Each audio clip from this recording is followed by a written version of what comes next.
सहजता का विषय यही है। हम क्यों कहें कि हमको ये बुरा है और ये अच्छा? सहजता का विषय। ब्रह्मा जी के मन में संशय उत्पन्न हो गया। भगवान विष्णु ने कह दिया कि तुम ब्रह्मदेव, तुम जान नहीं सकते ये मेरे पिता हैं। अगर तुम्हारे पिता हैं तो इनके चरण और इनका सिर कहाँ है? मैं शीश ढूंढने के लिए जाता हूं, आप चरण ढूंढने के लिए जाओ। भगवान ब्रह्मा आकाश मार्ग की ओर बढ़ते चले गए और भगवान विष्णु तलातल पताल की ओर बढ़ते चले गए। भगवान विष्णु को मालूम था चरण नहीं मिलेंगे मेरे ओघड़दानी के, मेरे शंकर भगवान के, मेरे शिव के चरण ढूंढना मुश्किल है, बहुत मुश्किल।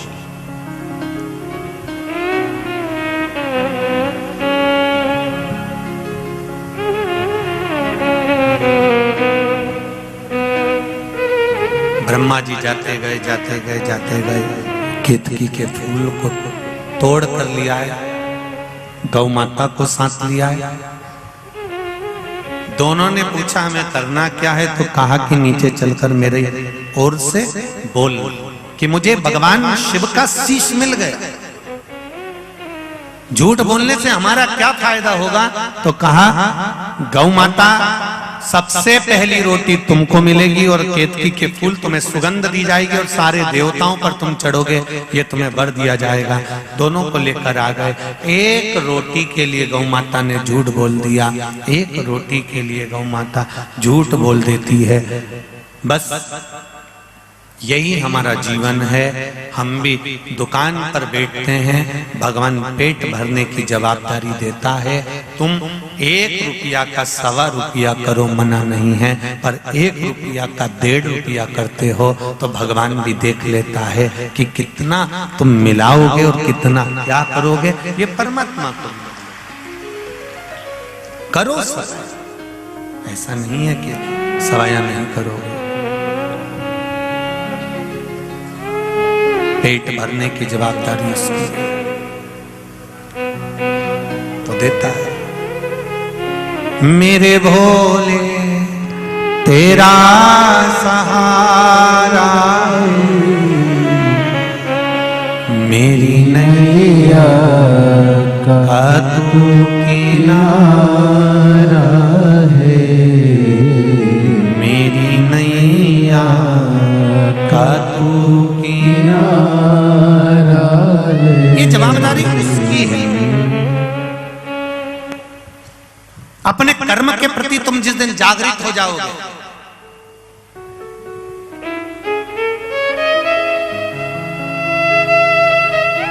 उस दिन जीवन का सारा लक्ष्य तुम्हें प्राप्त हो जाएगा। किसी ने सूर्य नारायण भगवान से पूछा, सूर्य देवता, भगवान ब्रह्मा जी को लोग पूछते हैं, भगवान विष्णु जी को लोग पूछते हैं, भगवान राम जी को लोग पूछते हैं, भगवान कृष्ण को लोग पूछते हैं, भगवान शिव को लोग पूछते हैं, सूर्य नारायण भगवान तुम्हें कोई रोज निमंत्रण नहीं देता, इसके बाद भी तुम रोज अपना कर्म करते हो, रोज चलते रहते हो, रोज अपना कार्य पूर्ण करते हो। सूर्य नारायण भगवान ने कहा ये मेरा कर्म है, कोई मुझे पूछे ना पूछे, कोई मुझे जवाब दे ना दे, कोई मुझे आदर दे ना दे, मेरा कर्म मुझे करना है और कर्म करूंगा तो फल जरूर मिलेगा, ये निश्चित है।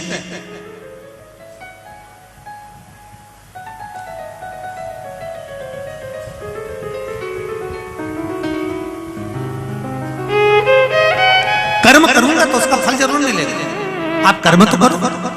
सूर्य नारायण भगवान को देखकर हमें सीखना चाहिए। दुनिया के लोगों के रथ के पहिए 4 होते हैं, 2 होते हैं, पर सूर्य नारायण भगवान का रथ का पहिया कितना है? 1।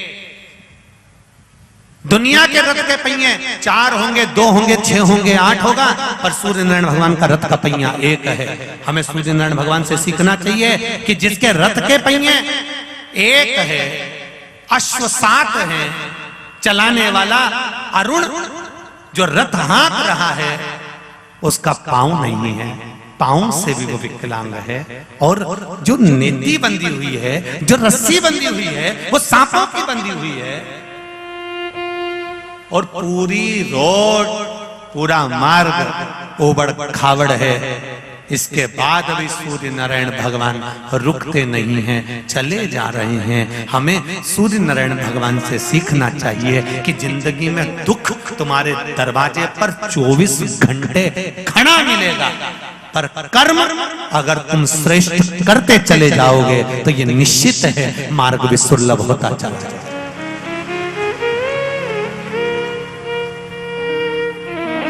बहुत सारे लोग मिलेंगे तुमको दुनिया में, कोई कहेगा हमारे पास आके बैठ जाओ, हम ऐसा कर देंगे, ऐसी विद्या कर देंगे कि तुम्हारा दुख मिट जाएगा, हम तुमको गड़ा हुआ हंडा निकाल देंगे, हम तुमको धनपति बना देंगे, हम तुमको करोड़पति बना देंगे, हम तुम्हारा रोग हरण कर लेंगे, हम तुम्हारा ये कर लेंगे। शिव महापुराण की कथा कभी नहीं कहती कि मैं कुछ करूंगा। शिव महापुराण की कथा यह कहती है अगर कर्म तुम्हारा है, बेकार कर्म पूर्व में तुमने करा, जो कर्म करा उसका भोग तुम भोग रहे हो, तो दूसरा तुम्हारे दुख को नहीं मिटा सकता।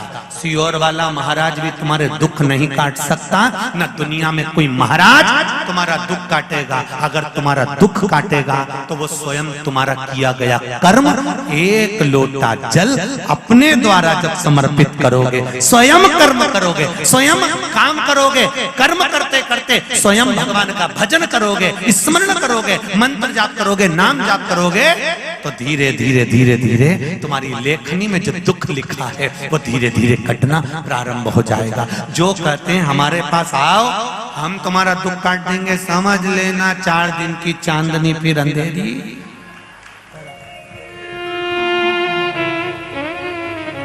किसी की सामर्थ्यता नहीं है दुख काटने की। अगर कहीं का दुख काटने वाला होता तो मेरे राम जी वन वन नहीं डोलते, सीधे उसी के पास चले जाते और जाकर कह देते मेरा दुख काट दे, मैं काहे को जाऊं जंगल में। भगवान कृष्ण कह देते मुझे अपनी मथुरा छोड़कर भागना पड़ रहा है, वृंदावन छोड़कर जाना पड़ रहा है, मुझे मथुरा का राज्य छोड़कर द्वारका जाना पड़ रहा है, मुझे युद्ध लड़ना पड़ रहा है, मुझे बार बार आक्रमण करना पड़ रहा है, मुझे बार बार सामने लाकर खड़ा करना पड़ रहा है, मेरे सम्मुख में ये बार बार हो रहा है। कहीं का ऐसा मिल जाता और भगवान कृष्ण कह देते मेरा दुख काट दो, तो भगवान कृष्ण किसी के पास नहीं गए। भगवान कृष्ण ने गीता में कह दिया कर्म प्रधान है, कर्म करते जाना, दुख कटते चला जाएगा। आप कर्म के साथ में भजन करिए, स्मरण करिए। तुलसीदास जी ने लिखा कलयुग केवल नाम आधारा। आप नाम जपते जाइए, भजन करते जाइए, स्मरण करते जाइए, आपका दुख कटते चले जाएगा, आपका किया गया कर्म अपने आप कटता चले जाएगा।